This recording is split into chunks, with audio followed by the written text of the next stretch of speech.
The dust swirled, a rusty red haze in the afternoon sun. It coated everything in the small East African town, a gritty film on the corrugated iron roofs and the wilting leaves of the mango trees.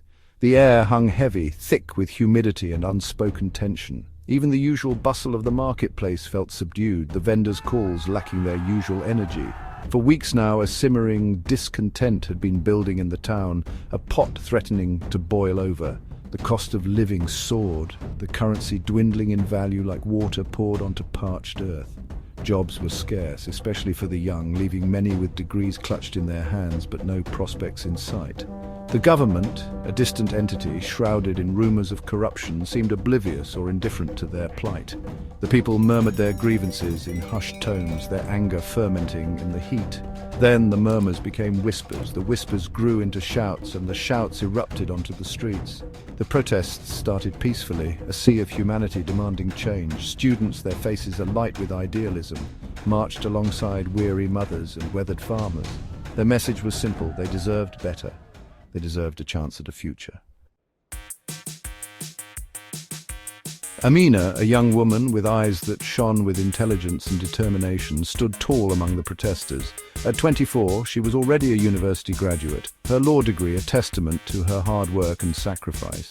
But for 2 years, she had been trapped in the suffocating grip of unemployment, her dreams seemingly out of reach. Still, Amina refused to give in to despair. She saw the law as a tool for justice, a way to fight for the rights of her people, to hold those in power accountable. This protest, this collective cry for change, filled her with a cautious hope. She held her placard high, the words, "We deserve better," painted in bold strokes. Around her, the air vibrated with a shared purpose, a belief that their voices, united, could make a difference. As she marched, Amina thought of her family, her friends, all struggling under the weight of their circumstances. This fight was for them, for a future where their children wouldn't have to inherit the burden of their parents' struggles. The crack of a gunshot split the air, sharp and terrifying. The peaceful demonstration erupted into chaos. What began as a ripple of unease escalated into a panicked stampede as people scattered, desperate to escape the sudden violence. Tear gas canisters rained down, their acrid fumes stinging eyes and choking lungs. The thud of batons against flesh, the screams of the injured, painted a horrifying tableau against the backdrop of the setting sun. Amina, caught in the crush of bodies, felt a surge of fear claw at her throat. She had believed, with the unwavering optimism of youth, that their protest would remain peaceful, that their voices alone would be enough. Then a sharp blow caught her on the side of the head, sending a blinding pain lancing through her skull. The world tilted, the vibrant colors of the protest dissolving into a dizzying grey before darkness swallowed her whole. Amina woke to the sterile scent of antiseptic and the rhythmic beep of a heart monitor. Her head throbbed, each beat a painful reminder of the violence that had shattered the day.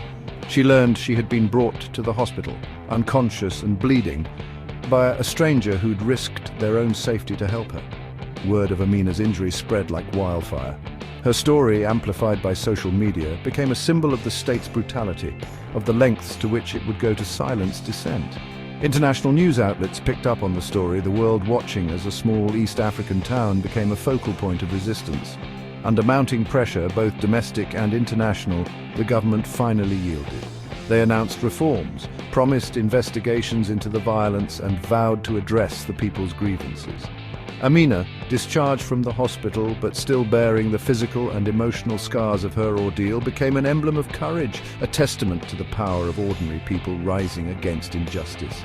Her name, once whispered in the confines of her small town, was now chanted in demonstrations across the country, a rallying cry for change. The fight was far from over. The road to true justice was long and arduous, but Amina, her spirit unbroken, knew that the people's voices, once unleashed, could not be easily silenced. The seeds of hope, sown in the blood and tears of that tumultuous day, had taken root, and they refused to be denied.